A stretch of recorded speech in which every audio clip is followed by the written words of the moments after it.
It's Brainwash with Dr. Tom and Guitar Picks with Will Little out of Greensboro and Burlington. Will, can you tell us how you came up with your list today? Well, it took a lot of time. I tried not to give in to some of the more generic or, common influences out there and try to pick some more obscure tunes that had influenced my playing and how I hear music, but also, just some of the songs are just songs I really enjoy. Mm-hmm. They're not really so much something that I really tried to figure out and try to adapt into my own playing style. So as far as an influence goes, it's partially, things that affect my playing, but also just things that affect my taste in music. Hearing a new style or a new artist that I wasn't really familiar with can definitely open me up to some new doors and new pathways of music. So I've just tried to cover all my bases in that list, and it definitely took me a couple revisions before I got to the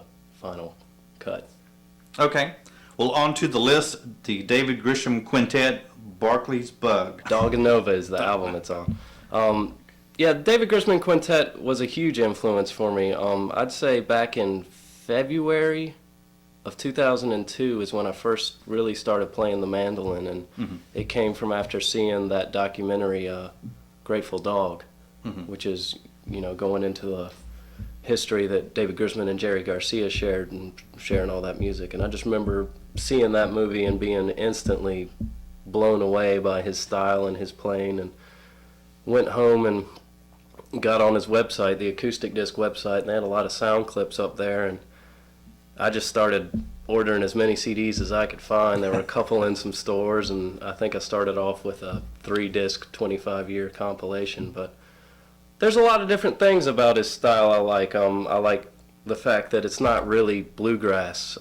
They definitely use bluegrass instruments. They don't use any amplification or anything like that. You go to a show or listen to an album, it's the sound of their instruments. And they take the styles of bluegrass and a little bit of, Spanish or flamenco in the guitar playing and, natural stand-up bass and acoustic percussion, and just create a sound that's all their own.